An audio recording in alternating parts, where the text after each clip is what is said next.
Packers. Now to midfield. And Cody Brown. Jones goes down, though. The ball is loose. It's out, and it's picked up for a touchdown. Edmund Robinson. The sack, the fumble recovery, the touchdown. Instead, they get it to Nagel, and that play is not going to go anywhere. As a matter of fact, it's picked off. What? Oh, my God. It never hit the ground. And Gates has it for Houston. Down in A-Sound, we don't brag about. What's going on, football fans? This is the XFL show, and this is a recap of the first ever XFL Texas Throwdown and the Houston Roughnecks victory over the Dallas Renegades, 27-20. This is Bryant. This is your robber bandit stealing from the Renegades, and I don't need no scarf to cover my face. Allen, take it away from Dallas all day long. All day long. Alan, that was a story, at least of the first quarter for sure, probably the rest of the game.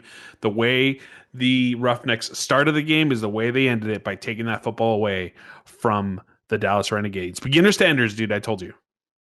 And, you know, they beginner to entered, but they made it interesting. Credit to Dallas for fighting in this game. When you have 5 turnovers and you still only lose by 7, again, I'm going to say it, Dallas has not played a full football game. Imagine what they would be like, what their record would be, how impressive they would look if they could just put the 4 quarters together.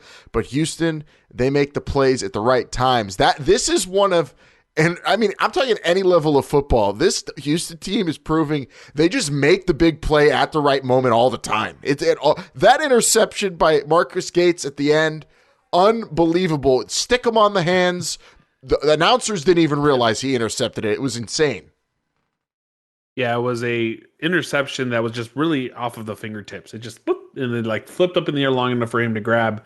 Allen, the entire game, though, seemed weird because we didn't really get that much out of PJ Walker like we're used to. It's still a great game, 25-41, 239 yards, 2 TDs and an interception.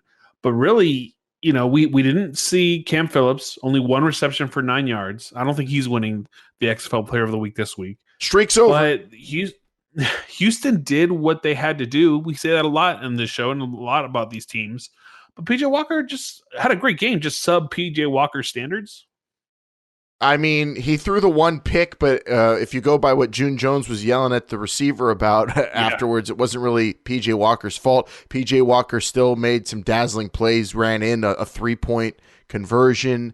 He hit Nick Hawley a bunch of times. I mean, he was dazzling. He did his job. He made the timely throws. He didn't have a gigantic stats game. I think Jordan Ta'amu is right now probably your front runner for Player of the Week, for Star of the Week. PJ Walker still looked great, I thought. I mean, he was getting some pressure too. Frank Alexander and that Dallas front were really on, especially when they had to buckle down and really, keep the team alive. Dallas's defense came to play today, and PJ Walker against the defense that was really, really in tune. I mean, they were seeing the field well. Deron Smith had a great game too, but still, even with that, PJ Walker got it done. And I'm say that same old PJ Walker we're getting used to now. 4 weeks in, that's him, man. He just makes the plays.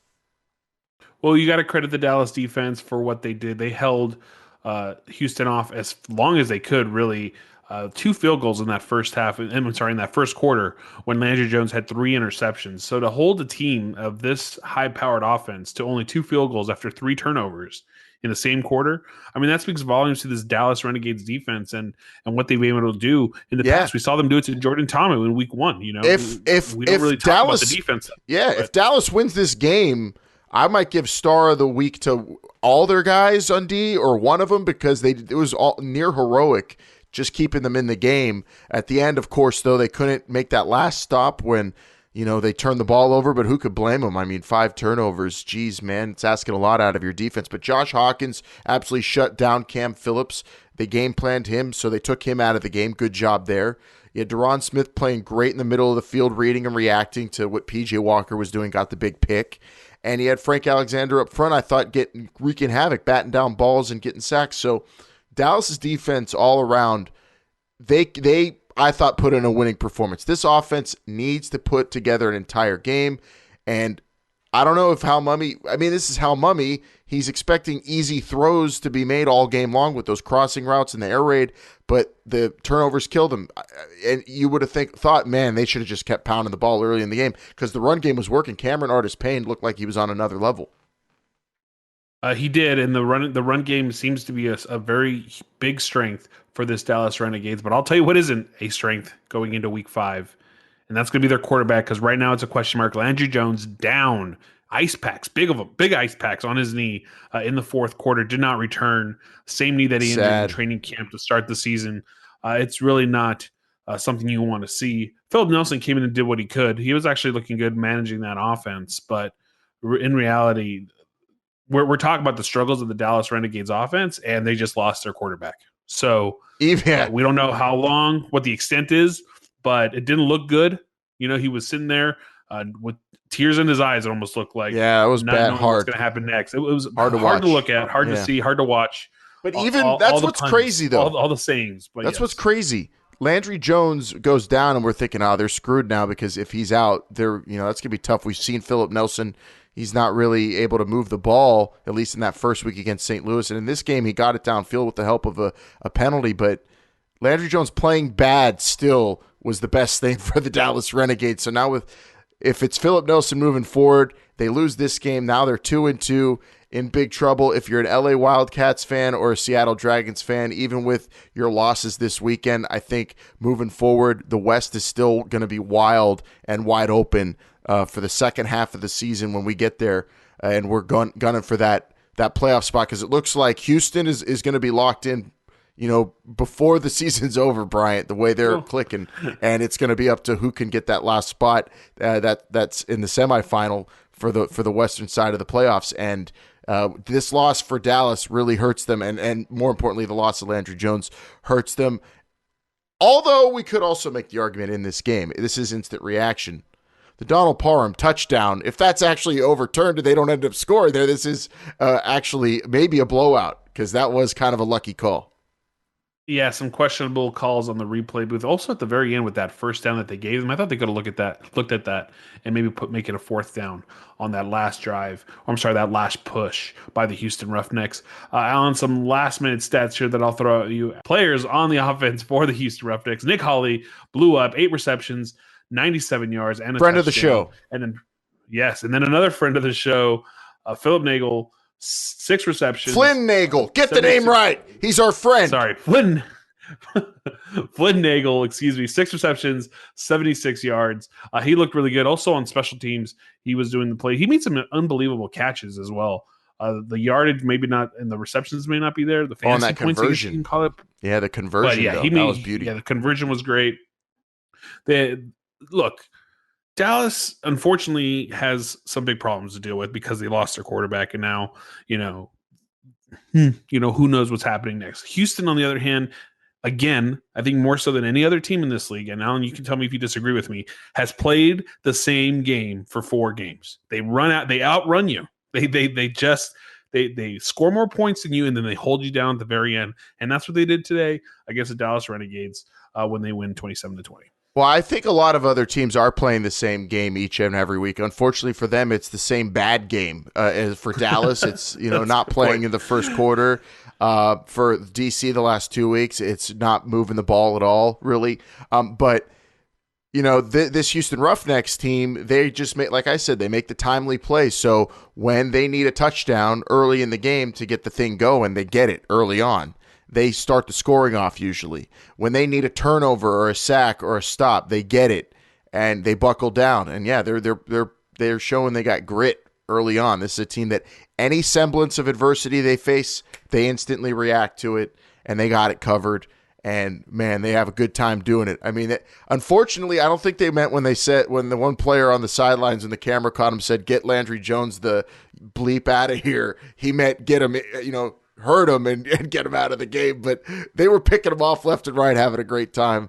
And the fact that this game was that close with 5 turnovers for Dallas still speaks to me that Dallas is a capable football team. This defense, how about you, Bryant? You were saying, it'd be easy for Houston. They did not have that easy of a time with the Dallas defense. Dallas's defense came to play. Not as easy as I thought they would, but I think at the end of the day, it was Houston's game to lose, really, with what they were doing and moving the football and being able to control Landry Jones the way they did. Landry Jones, not only did he have 3 interceptions, a fumble that was returned back for a touchdown, as well as I think he had 3 3-and-outs in this game, not favoring his defense at all in any way, shape, or form, not giving them any rest, was Landry Jones. So Houston's defense, controlled Landry Jones. I know they got close 21-20 towards the end, but Houston, I was confident that Houston was going to win. People were saying that this was going to be a close game, that this was going to be, possibly a Dallas game, was going to be one of those types of, down to the second games. And in some ways it was, but really I didn't watch the game and think, okay, Houston's not going to win this game. Oh, I definitely thought Dallas was going to be pulling it out at the end. I thought they were going to get in the end zone, go for 2, take the lead. They were right there. And they had some bad breaks. I mean, and then you talk about the fumble, scoop and score for Edmund Robinson. Like that seemed like a fluky, bad luck, snake bitten play for Landry Jones. A lot bounced Houston's way in this game, but a little bit went to Dallas's way. And this ultimately, I think, as we finish off our instant assessment, Brian, because I got to watch this game back and have deeper conversation about it. I already on the big have show a few times, but I will. But overall, as the first Texas Throwdown, I think this delivered in every single possible way. It was the most exciting game of the weekend. It was arguably the most exciting game of the year. It had big plays. It felt like a big football game, and it was loud. It was super entertaining. I cannot wait for the next one in week 9. Yeah, the fans, the environment, the atmosphere. Did you hear that they were selling, or they were including a ticket to the opposing game if you'd like, in their season ticket packages for both teams? Yeah, that's awesome and definitely a must. I love it. So it was a pretty great environment there. Fans looking like they had a great time, and also a great game for them to watch. Looking ahead real quick, Alan, before we get out of here, Houston's going to be hosting the Dragons. The Dragons looking for that victory to hopefully get back in that playoff picture. They're only a game back. Houston, looking to go 5-0. It actually might happen. We'll see. And then Dallas is going to be hosting the New York Guardians, a game that should be winnable. We know the New York Guardians finally won a game, kind of got out of their hole, but they're still not looking as good as Dallas has the last few weeks. So both teams can come out with a win next week, setting up a more exciting Texas Throwdown in week 9 for sure. But for right now, they both have some things to work on, but I think Houston's headed in the right direction. Dallas, I don't know what direction they're headed in because they lost their quarterback. Yeah, we'll see what happens with Landry Jones. Houston, the awesome start to the season continues. The West is wide open, and I think most importantly, as we finish up here, last thing I want to say is Houston, did you know, fun fact, is the only Texas team in the XFL to ever win a home game. and they've never lost in the state of Texas. Ever. They've never lost to the state of Texas. 3-0 in the state of Texas. And of all the Texas teams, of all the teams in Texas in the XFL, only the Houston Roughnecks have won anywhere in Texas. Home, away, anywhere. Well, anywhere in the United States, period, is what we'll say for right now. They have not lost a game yet on this planet. All right, football fans. Well, that was number 3 of our recaps. We did a couple recaps yesterday for the New York Guardians win over LA and the Battlehawks win over the Dragons yesterday. Check them out. Go back, listen to them on YouTube at youtube.com/XFL, XFL.com, or on the podcast feed as well.